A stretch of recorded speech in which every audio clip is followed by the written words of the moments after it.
여러분 안녕하세요. 오늘은 즐거운 목요일입니다. 어제 밤에 제가 방송을 못하겠다고 공지를 하고도 이렇게 방송을 하고 있는데요. 그리고 방송에 올라왔는데 여러분 조금 무슨 일일까 하는 생각을 하실 수도 있겠습니다. 사실은 어제 우리 하나님께서 방송을 안 하면 어떡하니? 라는 어떤 메시지를 주시는 것 같아서 교회로 달려와서 방송을 하게 되었습니다. 그 시점이 제가 방송을 할 수 없겠다고 내일은 못 올라간다는 공지를 하고 난 직후에 그 시점이 일어났습니다. 그 시점에 어떤 사건이 일어나게 됐습니다. 그 사건이 뭐냐면 제가 그 기계적인 문제 이런 것들을 해결하기 위해서 머리를 쓰고 하고 하는 동안에 어제부터 조금 있었던 두통과 이 몸이 아픈 게 확 올라왔어요. 그리고 제가 예비씨를 잠깐 데리고 있다가 피아노 이제 학원에 보내고 하고 이제 그 동안에 제가 이제 뭘 또 해야 돼. 그 사이에 뭔가를 또 계속 열심히 뭔가를 해보려고 하는데 안 되는 거예요. 그래서 자, 오늘은 좀 이게 좀 너무 안 된다. 다른 날보다. 그렇게 생각하고 우리 딸과 함께 집으로 갔습니다. 그것도 이제 시간이 너무 촉박하게 해가지고 제 가방만 들고 이제 딸을 데리러 갔었는데 그 사이에 제가 예비씨 가방을 놓고 집에 갔던 겁니다. 유치원 가방이죠. 그런데 제가 이제 그 교회 단체방에 공지를 올렸던 그 시점에 밖에서 제 방문 밖에 소리가 나는 거예요. 예비씨 가방이 어디 갔냐? 예비씨 숙제를 해야 되는데 예비씨 엄마의 다급한 소리가 들리는 거예요. 그래서 머릿속으로 생각을 해봤죠. 차에 있을 거야, 차에. 그런데 차에 두고 온 기억이 없는 겁니다. 차까지 가지고 간 기억이. 그래서 아이고 교회에 있구나. 그래서 그때가 제가 공지를 막 올리고 대화를 끝낸 상태였는데, 교회에 무조건 가야 되는구나. 안 갈 수가 없구나. 내일 아침에 유치원에 갖고 가야 되는데, 숙제도 그 안에 있는데, 방법이 없는 거예요. 그래서 그냥 교회로 그냥 달려와서, 방송을 녹화를 해야겠다. 문제를 해결하고, 그런 마음을 먹었는데, 방송 장비 문제나 이런 것들을 이제 조금 쉬어가지고 머리가 조금 덜 아픈 상태, 그리고 이제 시간의 여유가 많잖아요. 내일 아침까지 12시간의 여유가 있으니까 좀 여유를 가지고 해결을 해보니까 어떻게 녹화를 할 수 있게 되었어요. 그리고 방송을 다시 올리는 시도를 해볼 수 있게 되었어요. 자, 그래서 오늘 방송을 이제 시작하도록 하겠습니다. 앞에가 너무 길면 내용이 너무 길어지니까요. 네, 오늘은 마가복음 세 번째 시간입니다. 네, 1장 14절에서 15절 말씀을 읽고 이어가겠습니다. 요한이 잡힌 후 예수께서 갈릴리에 오셔서 하나님의 복음을 전파하여 이르시되 때가 찼고 하나님의 나라가 가까이 왔으니 회개하고 복음을 믿으라 하시더라. 아멘. 예수님의 공생의 사역을 예비하던 침례 요한이 이제 구속이 됩니다. 그리고 예수님의 본격적인 사역이 시작됩니다. 하나의 위대한 선지자가 지고 이제 하나님의 아들의 시대가 열리게 된 것이죠. 예수님께서 하나님의 복음을 이제 전파하기 시작하신 겁니다. 여기서 하나님의 복음이라는 것은 이제 하나님의 약속이 성취된다는 좋은 소식입니다. 그러니까 하나님의라는 것은 하나님께서 하신 약속이라는 뜻이 될 것이고, 복음은 기쁜 소식이잖아요. 좋은 소식. 영어로는 굿뉴스. 그러니까 좋은 하나님의 약속이 이제 성취된다는 좋은 소식이 전해지기 시작한 겁니다. 이제 때가 찼다. 하나님의 나라가 가까웠다. 이런 말씀을 예수님이 하기 시작하신 겁니다. 그리고 여기서 이야기하는 하나님의 약속이라는 것은 구약을 통해서 이스라엘에게 주신 약속으로 이제 하나님께서 이 세상을 통치하시는 하나님의 나라가 세워지는 것을 뜻합니다. 그래서 예수님께서 말씀하실 때도 하나님의 복음을 전파하여 이르시되 때가 찼다. 이제 때가 다 됐다. 하나님의 나라가 이제 가까이 왔다. 라고 이야기하신 것이죠. 이스라엘 사람들에게 하나님의 통치라는 것은 하나님께서 자기들의 원수를 갚아주시고 이방 민족들을 다 이제 진멸하시고 이스라엘을 세상의 지배자 자리에 두고 지배하게 하시는 것, 이런 것을 뜻했습니다. 그래서 그들이 기다리던 메시아는 세상을 지배하게 하는 메시아, 이스라엘의 왕이 돼서 모든 것을 물리치고 이스라엘의 영화를 회복시켜 주실 메시아, 이런 것이었어요. 그러니까 예수님이 와서 십자가에 못 박혀 죽겠다고 하니까, 그리고 십자가에 못 박혀 죽은 예수를 메시아라고 하니까 그들은 믿을 수가 없었던 것이죠. 자, 그러나 하나님의 통치, 곧 하나님의 나라는 그런 뜻이 아니었습니다. 진짜 하나님의 나라는 하나님의 사랑과 은혜로 다스려지는 나라, 하나님의 법으로 다스려지는 나라, 하나님의 사랑과 은혜와 그 법이 상식적으로 통용이 되는 나라, 그런 것을 뜻합니다. 그래서 그 안에 사는 모든 사람이 하나님의 사랑을 전하기도 하고 말하기도 하고 실행하기도 하고 상호간에 그런 곳, 그래서 온 세계와 온 세상이 그 사랑으로 가득한 곳, 그것이 하나님의 나라이죠. 하나님의 나라라는 것은 하나님께서 직접 통치하는 곳인데 그곳에서는 그런 일들이 일어난다라는 것입니다. 좀 정리해서 말하자면 하나님의 사랑과 은혜 안에서는 은혜 안에서 인간도 세계도 그 안에 모든 피조물도 하나님의 사랑을 말하고 자기 삶으로 실천하고 은혜를 전달하는 곳이 바로 하나님의 나라, 하나님의 통치가 있는 곳입니다. 예를 들어서 교회가 하나님의 나라가 되려면 그 교회가 하나님의 은혜와 사랑을 실천하고 말하고 상호간에 그런 것들이 존재하는 곳이 되어야 합니다. 그곳이 바로 하나님의 나라가 이루어진 교회라는 것이죠. 가정이 하나님의 나라가 되려면 그렇게 돼야 하고 친구 사이가 하나님의 나라가 되려면 그렇게 해야 하는 것이죠. 특히 그런 하나님의 나라에는 가난한 자와 부유한 자의 갭이 없어야 하는 거고, 부유한 자는 내가 더 가난해지려는 노력이 아니라 저 가난한 사람을 나와 같이 만들기 위한 노력을 하는 나라, 그런 곳이 바로 하나님의 나라입니다. 그래서 저는 옛날부터 교회가 그런 곳이 되어야 한다고 이야기해 왔던 겁니다. 자, 좀 다시 말해서 하나님의 인간과 세계에 대한 뜻, 그 마음이 완전하게 실행되는 곳, 그곳이 바로 하나님의 나라이고, 하나님의 백성들이 하나님과 마음껏 교제하고 떨어지지 않고 동행하는 곳이 바로 하나님의 나라입니다. 하나님과 동행하고 떨어지지 않으니까 그런 것을 계속해서 실천해낼 수 있는 것이죠. 자, 예수님은 이제 그 나라가 시작되었으니 회개하고 복음을 믿으라고 하신 겁니다. 자, 이제 그 나라, 하나님의 나라가, 하나님의 통치가 이제 이 땅에 이루어지기 시작한다. 자, 회개하고 그 복음을 믿고 하나님께 돌아와라, 이렇게 이야기하신 겁니다.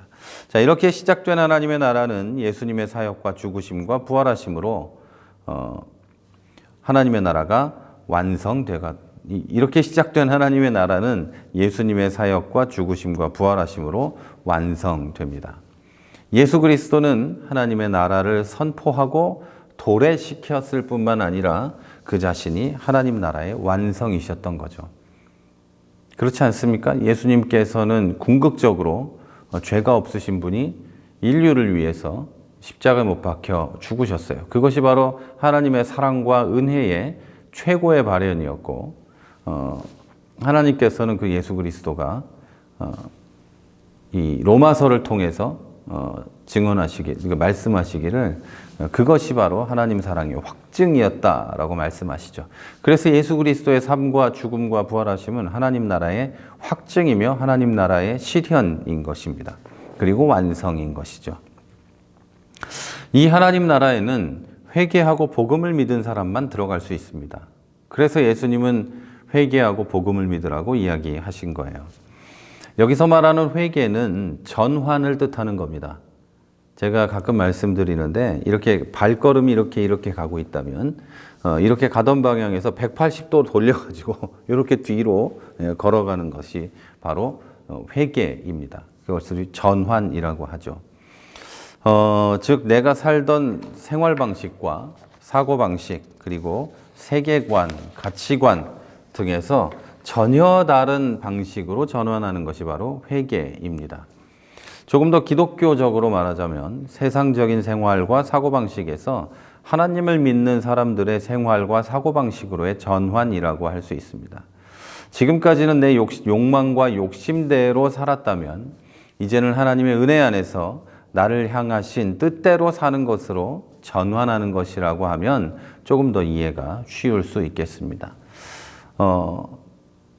회개를 이렇게 좀 오해하시는 분들이 있는데요. 잘못했다는 고백이나 후회나 뉘우침의 기도라고만 믿는 분도 계세요. 그런데 그것은 회개의 기초 단계예요. 회개를 집 짓는 것으로 비유를 하자면 이런 고백, 후회, 뉘우침, 기도는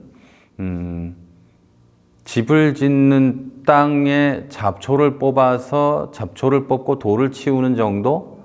뭐 그런 거겠죠. 제가 집을 지어본 적이 없어서 모르겠지만 그거 정도라기보다는 이제 땅을 기초를 놓는 그 정도라고 할 수 있을 거예요. 중요하지 않은 게 절대 아니에요. 기초를 놓는 거니까 그것에서 시작하는 건데 회개는. 그런데 그것이 전부라고 믿는 것은 대단히 잘못된 거예요. 그래서 누구에게 나의 죄를 이야기한다고 해서 회개가 완성된 게 아니고 죄의 용서가 완성된 게 아니에요. 왜냐하면 죄가 용서가 되려면 그 행위를 완전히 저버려야 버려야지만 그 죄가 완성이 되는, 그 죄에 대한 회개가 완성이 되는 건데 나는 죄를 지었습니다. 죄송합니다. 미안합니다. 라고 하는 것은 절대 죄에 대한 회개가 아닙니다. 그냥 뭐 사무적으로 죄송합니다. 미안합니다. 다시는 그런 일이 없도록 하겠습니다. 라고 하는 것은 회개가 아니잖아요. 다 이해하시겠죠? 그 부분은. 회개는 이 하나님의 뜻대로 사는 것으로 돌아서는 것인데 이런 후회나 눈물이나 이런 것들은 그렇게 하기 위한 기초 단계라는 거 말씀드렸고요. 자, 긴 세월 동안 하나님이 아닌 나와 또 사탄의 통치와 지배 아래에서 했던 모든 일들과 그런 생각들을 다 버리고 하나님께로 돌아오기 위한 준비 단계가 바로 뉘우침을 동반한 기도와 눈물이라는 뜻입니다. 그리고 이렇게 시작된 회개는 사탄의 통치 아래에 있던 사람이 하나님 나라에 들어가는 기본적인 시작이 됩니다. 이제 하나님 나라의 문을 열고 들어가는 겁니다. 하나님 나라의 백성으로 살아가기 위한 준비가 이제 되었다는 것이죠. 자, 우리는 이제 복음과 하나님 나라의 회개와 하나님 나라와 회개에 대해서 배웠습니다.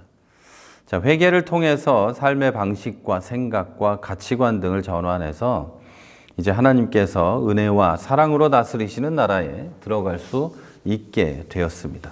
자, 이러한 회개를 통해 삶의 전환을 한 사람들을 두고 우리는 그리스도의 제자라고 부르고 이들이 사는 곳을 하나님의 나라다라고 부릅니다. 이것이 바로 현재적 하나님의 나라의 뜻입니다. 하나님의 나라는 죽어서 가는 천국만이 아니라 회개하고 복음을 믿은 그리스도의 제자들이 사는 그곳을 뜻하기도 합니다. 여러분, 하나님 나라에는 여러 국면들이 있는데 그리고 하나님 나라는 단계적으로 이렇게 실현되어 가는데 우리가 죽어서 가는 곳, 세상에 종말이 왔을 때 가는 곳, 그곳은 최종적인 하나님의 나라, 최종적인 천국, 뭐 그것을 뜻합니다. 그리고 이 세상에 이루어지고 나에게 이루어지는 이런 천국은, 교회에 이루어지는 이 하나님의 나라는 하나님이 다스리시는 그런 법을 따라, 하나님의 법을 따라 사는 사람들, 그리스도의 뜻을 따라 하나님의 그리스도의 법을 따라 사는 사람들, 그 사람들이 모인 그곳이 바로 이 하나님의 나라인 것이죠. 그리고 이 하나님의 나라는 제자들의 삶을 통해서 그들이 살던 곳에서, 그들이 사는 곳에서 다시 선포되고 확장되어 갑니다. 그리고 그곳은 우리의 집이고 동네이며 직장이며 교회입니다. 이것이 바로 제가 말하는 삶을 통한 복음 전도의 개념입니다. 제자의 삶을 살 때 그 제자를 통해서 하나님의 나라가 확장되어 가는 겁니다. 제자가 아니면 하나님의 나라는 그 사람을 통해 확장되지 않습니다. 그냥 교회 나오는 사람이 많아질 수는 있겠죠. 뭐 인간관계가 좋아서. 그러나 그 사람을 통해서 하나님의 나라가 확장되지는 않습니다. 자, 2000년 전에 하나님의 나라가 예수 그리스도를 통해서 선포되고 완성되고 사도들을 통해서 확장되었다면 지금의 하나님의 나라는 그리스도의 제자들로 인해서 확장되고 있는 것입니다. 자, 제자들이 이미 경험한 사랑이, 하나님의 은혜와 사랑이 그들이 예수님을 닮은 삶을 살고 세상에 전해지면서 하나님의 나라가 선포되고 확장된다는 것이죠. 2000년 전에 예수님이 선포하신 하나님의 나라가 말로만 선포된 것이 아니라 삶과 죽음으로 선포된 것처럼 우리 제자들이 선포하고 전달하는 하나님의 나라도 말이 아니라 삶으로 곧 그리스도를 빼닮은 제자도로 선포되고 전해지고 확장되는 것입니다. 자, 사랑하는 여러분, 여러분의 하나님 나라는 어떻게 선포되고 확장되고 있습니까? 혹시 여러분의 하나님 나라는 아무도 함께하고 싶지 않은 곳이진 않습니까? 하나님의 나라는 진실한 제자도를 통해서 선포되고 전달되고 확장됩니다. 사실 이 마가복음의 가장 큰 주제는 제자도입니다. 제자도가 어떻게 이루어져 가는지, 그것이 무엇인지에 대한 이야기가 바로 이 마가복음이죠. 여러분이 하나님 나라를 함께 가고 싶은 사람에게 그런 제자도를 통해서 하나님의 나라가 전달이 된다는 뜻입니다. 그런데 이것은 착한 행실을 뜻하는 것은 아닙니다. 착한 행실은 세상 사람들도 많이 합니다. 다시 말하지만 그리스도의 제자의 길로 전환하는 것이 중요합니다. 그 제자도가 중요하다는 얘기예요. 그리고 예수의 십자가에 참여하는 것이 참된 제자도입니다. 예수님의 그 예루살렘에 입성하던 그 환영의 인파들에만 함께하고 예수님이 제자들에게 대접받는 그런 제자의 길에만 함께하고 뭐 이런 식의 제자도는 제자도가 아닙니다. 제가 어렸을 때 그리고 많은 우리 나이대의 목사님들이 목사가 되려는 이유로 어린 마음에 아주 어릴 때죠. 초등학교 뭐 이럴 때, 유치원 때 이럴 때 목사가 되려는 마음을 먹었던 그런 꿈을 꿨던 이유 중에 하나가 목사들이 그 당시 목사님들이 모든 성도들보다 잘 살았기 때문이었어요. 무슨 말인지 이해가 되세요? 지금도 모든 성도들보다 잘 사는 목사들이 물론 많이 있습니다. 그런데 여러분 그런 마음으로는 제자가 될 수 없는 거예요. 그 목사님들은 뭐 지금 이야기할 거 없고 그런 마음으로는 제자가 될 수 없는 거예요. 그리스도의 삶과 죽음. 예수님의 제자들은 먹을 것이 없어서 남의 밀밭에서 밀을 이렇게 비벼서 먹었고 막 그런 손님 대접할 게 없어가지고 이렇게 어린애 도시락 이렇게 가지고 손님 5,000명을 대접하고 그런 거 있잖아요. 그런 거. 우리 5,000명의 손님이 왔는데 이번에는 10,000원짜리 도시락으로 대접할까? 막 이런 게 아니라 그런 길을 가려고 하는 것이 바로 제자의 길이라는 거죠. 뭐 일부러 가난해지라는 게 아니고 그런 일이 일어났을 때도 그것을 받아들이고 따라가며 순종하고 하는 이런 것이 제자도라는 거죠. 그래서 여러분 진실한 제자의 삶을 살려면 성경에 의하면 현재 자기가 가진 모든 소유를 포기해야 되고 가족을 버려야 하며 또한 오늘과 내일의 고난을 견뎌야 합니다. 이것은 버릴 일도 없는 지금 다 버리고 그냥 교회 와서 사시라는 뜻이 아니라 이런 준비를 하고 충분히 할 수 있는 믿음과 용기를 가지고 삶을 살아야 한다는 뜻입니다. 그래서 내가 분명히 도와야 하는 이웃이 있다면 모든 것을 내던지고 도울 수 있는 그런 믿음과 용기가 있어야 한다는 뜻이죠. 자, 여러분, 하나님의 구원의 계획은 여러분의 제자의 삶을 통해서 이루어집니다. 혹시 아직 돌아서지 못한 길이 있다면 그리스도의 제자의 길로 돌아오시기를 바랍니다. 그것이 바로 회개입니다. 그 그러면 여러분 삶에 그런 제자의 삶에 구원의 열매가 차고 넘치게 되고 여러분이 하나님의 사랑과 은혜를 더 듬뿍 받고 하늘의 상급이 크게 되리라고 믿습니다. 여러분, 저와 함께 회개하고 돌아서서 하나님 나라를 확장하는데 함께 해 보시지 않겠습니까? 네. 저는 내일 뵙도록 하겠습니다. 지금까지 최 목사였습니다.